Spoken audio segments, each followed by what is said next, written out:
Hello everybody and welcome to another Transformers third party review. Today, thanks to the guys at TF Direct, I'm taking a look at the Kubianbao KBB Impact. This is part of the KBB Deformation Master Scale Series MSS-D02R. It is the Kubianbao equivalent of Masterpiece Thrust. Starting off with the box, we have a standard Kubianbao style box, although it is a tad smaller than what we've been getting with the Seekers, but that's because we don't get a cape. Quick look at the back of the box. We've got a nice little transformation sequence at the top there. This is for ages 6+. And we have some alloy parts, again, exactly the same parts as we get with your standard Seekers. And we also get the missiles, the lifting up air brake, and the moving nose cone and cockpit. Thrust comes packaged in a plastic clamshell in jet mode with a nice little set of instructions. Here he is out of his plastic prison, and again, he's a very well-built, solid figure. Kubianbao are really knocking it out of the park at the moment with their structure and plastic quality, very high-end indeed. As far as accessories go, he does come with his pilot.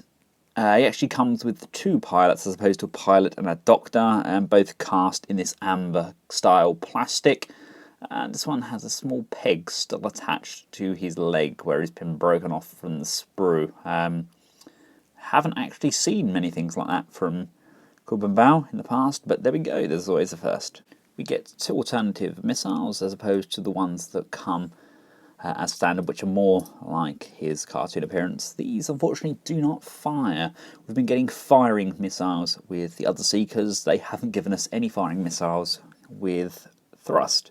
And we also get this alternative head with a very stern looking expression. It does appear to be wearing a little cap as well. It's definitely different. Not really sure what that's based off. It's not really G1 animation. It looks more like the iGear. In fact, this entire figure, the look, the general feel of it, how things have been done, it all kind of reminds me of the iGear Coneheads. I miss those. I don't have those anymore, but they were nice, really, really nice figures. Let me just take him off his stand. Of course, we do get a stand and a clear holder as standard, and we also get these additional missiles which actually peg in to the underside of the turbines, which is a nice little added feature. Really love these huge missiles on the side here, but unfortunately just by looking at the underside here you can tell it's just the standard Seeker mold. They haven't really done a vast deal of alterations. Now they have given us these tail fins, but they move and they move over, and you can actually bring them round, but they really are quite loose on here, and I'm worried they're just going to pop off. I'm not really sure if they're meant to, or I'm not going to keep twiddling with those, but they are quite loose. Yeah, he's a nice colour. He's not really Thrust colours though. He's much darker. The paint scheme and the deco on here, it's very much reminiscent of his toy counterpart. Now I think that's kind of where Kubianbao have been going. They've been giving us the toy style paint decos, and I'm not against it. I quite like them, but I will be keeping a majority of my Kubianbao figures in their jet modes. I like how the jet modes look, but I also think that some of their bot modes are weaker. I am a G1 cartoonist. I like that cartoon vibe, and these are just shouting and screaming 80s toys to me. Now we do get the air brake function still with some die cast in there. We do get the ability to lift the cockpit section up. Only one chair in there, although we do get both pilots.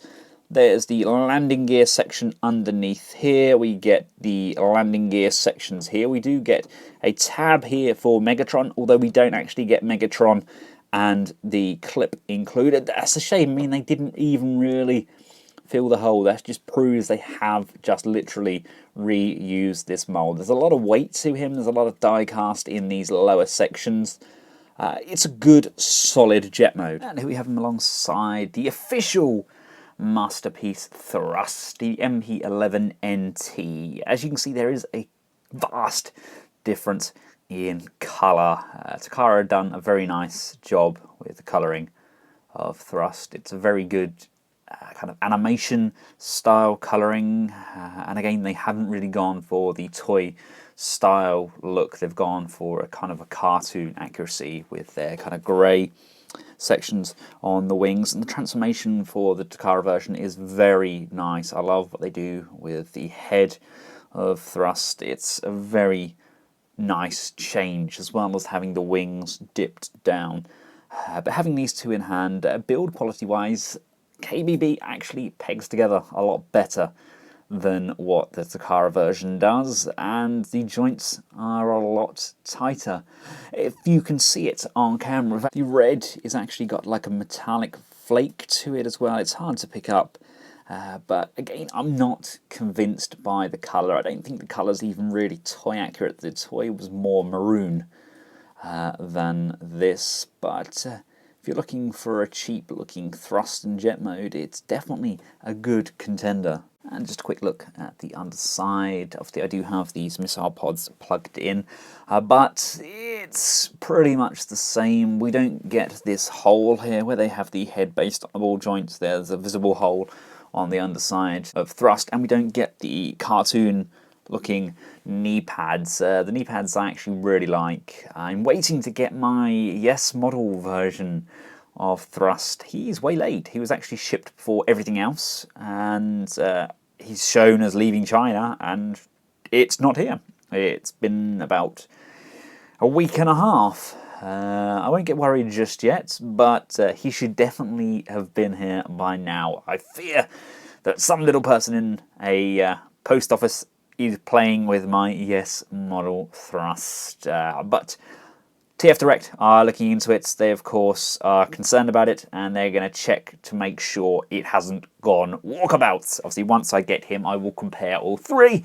But for now, let's concentrate on our Kubianbao version. Let's get him transformed up into robot mode and see how he fares. Now, transformation is pretty much the same as what we get with a standard Seeker, but I really do love these big chunky die-cast sections here. They feel very robust.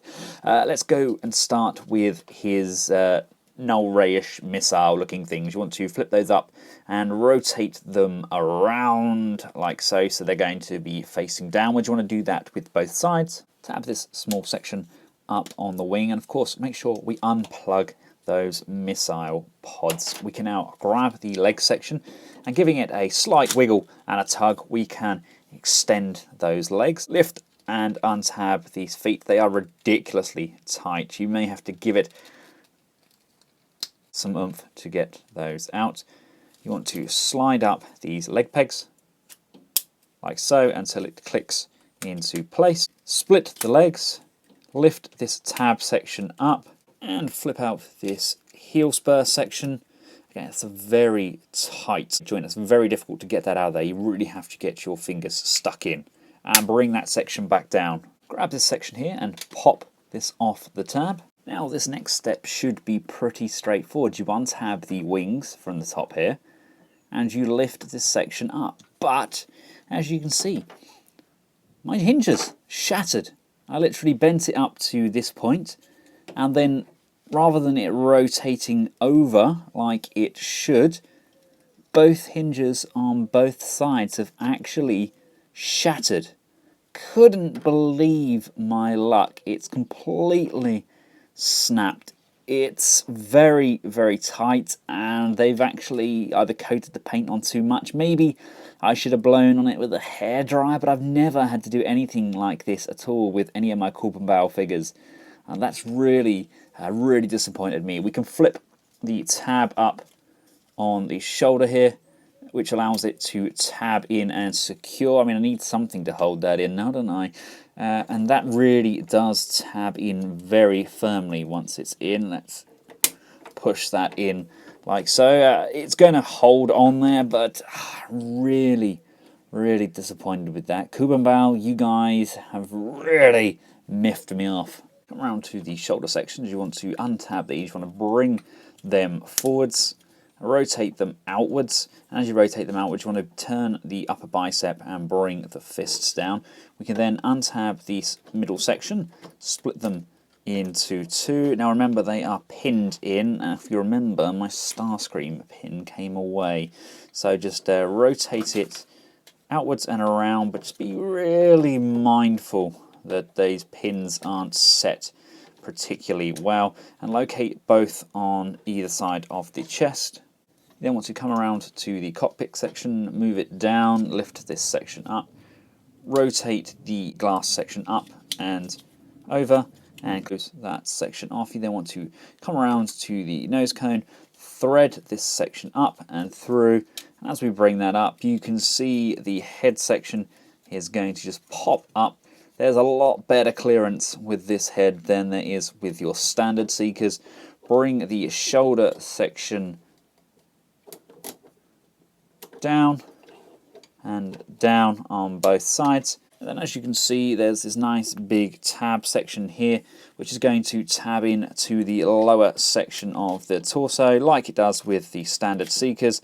And as that comes down, giving that a forceful push, it should tab and lock in the torso section. We can then attach this section to the raised back section, and there we have him in his robot mode. There we go. Again, I stand by my thoughts that it's very iGear-y. It's got that very iGear-esque look to it. I am quite gutted about those wings.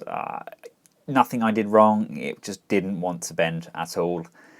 I even wiggled it the other way just to try and flex the hinge, but no, I should have maybe added some heat to it. Then again, we shouldn't have to do that with a figure. I know these aren't as expensive as standard Masterpiece figures, but they're not cheap by any means, and if I couldn't do it safely, I very much doubt a 6-year-old would be able to do it safely.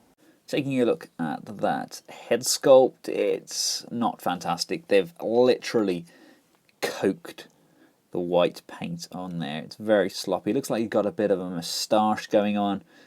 Again, he looks like he's wearing a cap, and the painted black line is very messy. It's not very tidy at all. The nose cone itself, I'm not a fan of the head on these at all. I like the detailing on the shoulder sections, and I like the underside of the wings. I love the fact that they are both the same colour.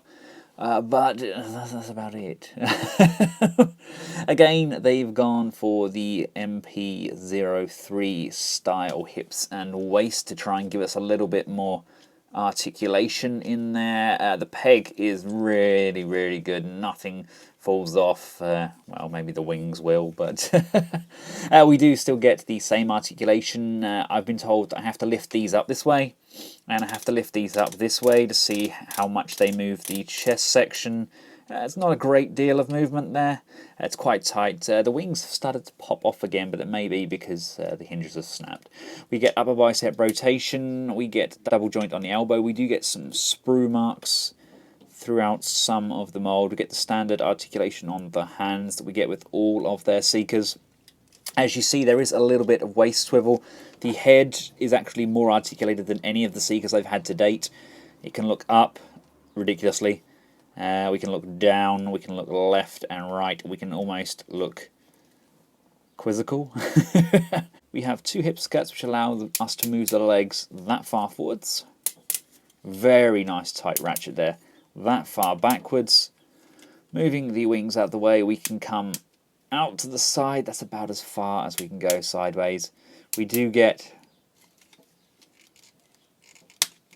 very tight, very tight ratchet on the knee there. We do get an upper thigh rotation. Coming down to the feet, the toes can pivot, the heel can move up and down, the thruster section can move, and we can also move this section sideways and back round. This is probably the closest we're going to get to cartoon accuracy though. To switch the head out, it's just mounted on that ball socket. We can just pop that off and slide the secondary head on.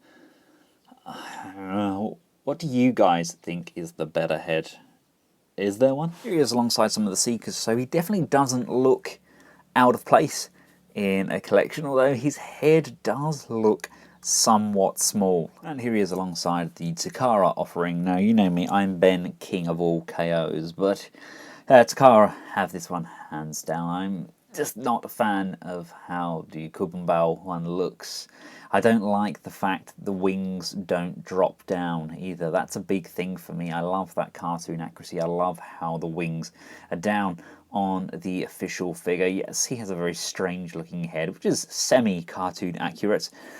But unfortunately, there is no option to do this with the Kubianbao. That's why I was very excited about the ES model version, because it does allow us to bring down those wings or have them up like I do with the Kubianbao version.